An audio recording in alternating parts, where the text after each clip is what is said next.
Then when a man and a woman find a rare, true love, sometimes incredible things can happen. Like the story of Robert Shea and Janet Rule, and a love that transcended life itself. Everyone in Leesboro were charmed by the young lovers. And when they graduated, they were John Marshall High School's own special homegrown Romeo and Juliet. For someone who is skeptical, I can tell you my story. For me, it was true because it happened.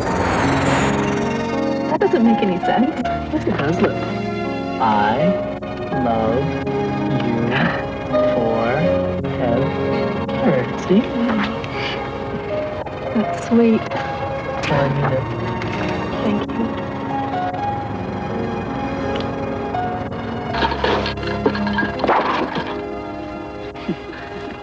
They were married, and their precious son, Ted, was born the following year. You know, I just want you to know that I will never let you and Teddy down. I'll always love and protect you no matter what. Almost from the moment he was born, there was an incredible bonding between Robert and Ted. But no one of this earth could have ever imagined how close.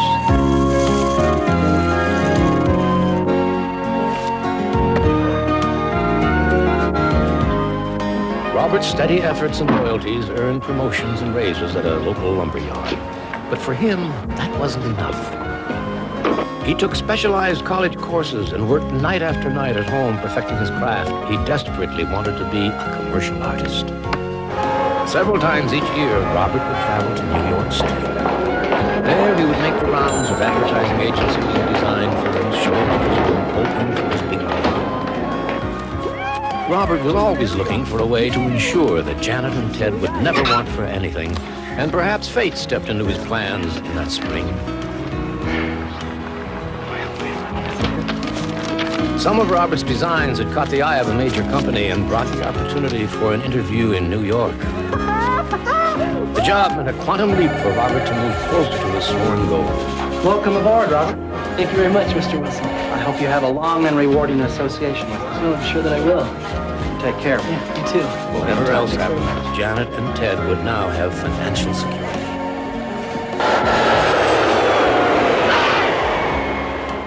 Janet, honey, I got the job. It's finally happening. That way, I'll tell the birthday boy Daddy's coming home for his party right now. I'm leaving the airport as soon as I hang up. All right, I'll see you in 40 minutes. I love you. Bye.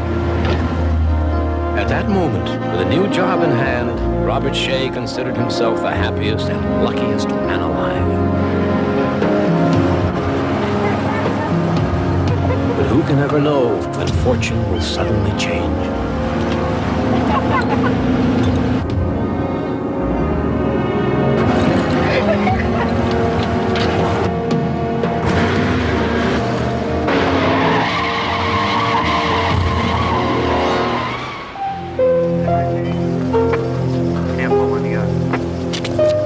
With neither malice nor forethought, with only sadness and tragedy, a life was snatched from a loving and devoted husband and an irreplaceable young father.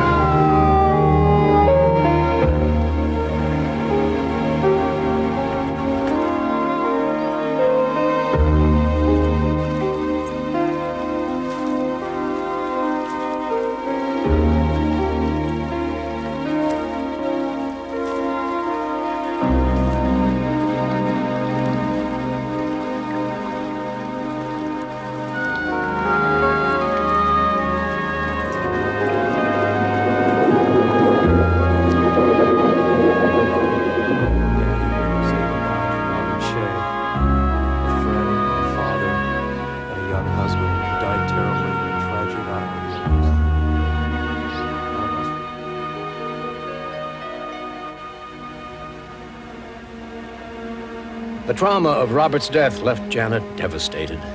But overlooking Ted's needs would only make things worse. It's been almost 2 months now, Janet. You've got to take hold, no matter how it hurts. My little boy needs you. I know, Dad. I just miss Robert so much.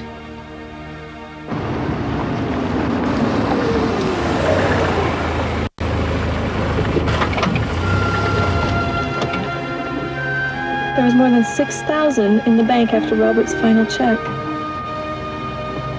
Now we're down to $1,200. I don't know what I'm going to do. Day by day, almost hour by hour, Janet willed herself back to life and its harsh realities. How am I going to make payments on the house? I'll lose it.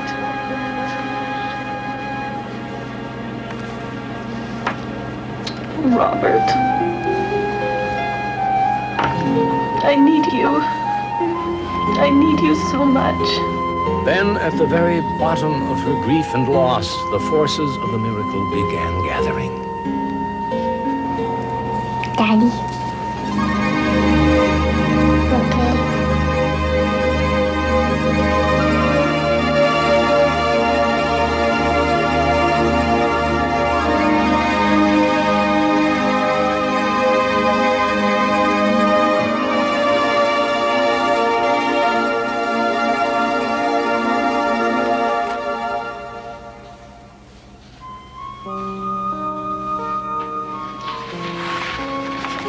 See, Mommy?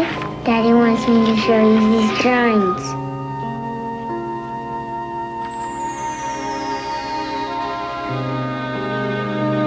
It is most important to remember that Ted was only 4 years old, that he had never been to school and could not read or write a single letter of the alphabet.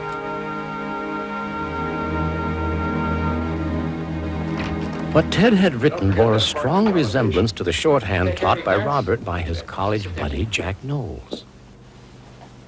This is the shorthand that Robert and I used in school. But it doesn't seem to mean anything. It's just letters and these numbers, you know? How is that possible? I don't know.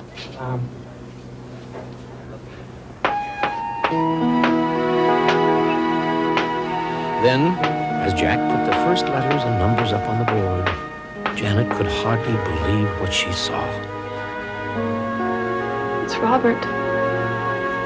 In my yearbook. Don't you remember? That's what he wrote to me. I love you forever. Now there's a 2. He means me and Teddy. Okay. Well, let's look at the rest.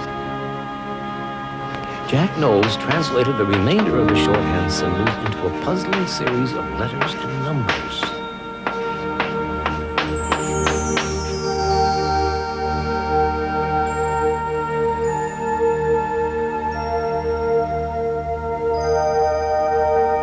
Could BX mean box? Box 1142. Did Robert have a post office box? No.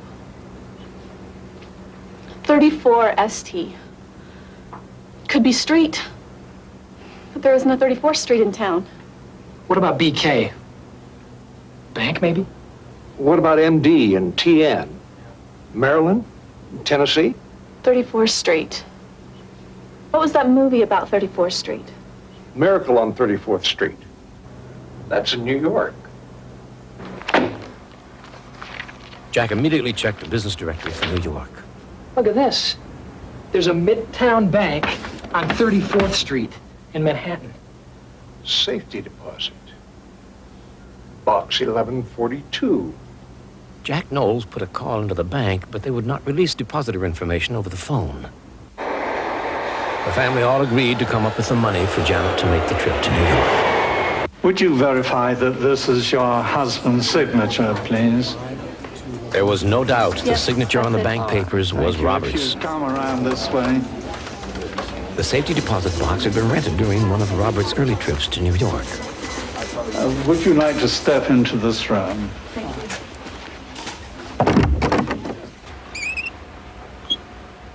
There were bills in the box, and Janet's heart skipped a little.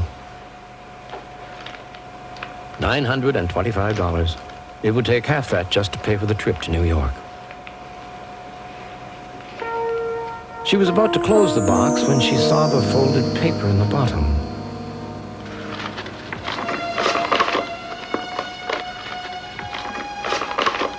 It was an insurance policy that Robert had taken out during an earlier trip to New York.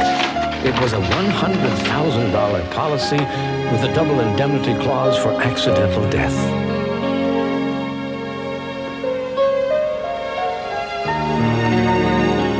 Teddy and I were at the end of our rope, and hope as well. I know, and God does too, that Robert's love and his promise, in some miraculous way, came across from the beyond to save us. Love is such a tie, such an important ingredient between people that it can reach across the barrier of life and death.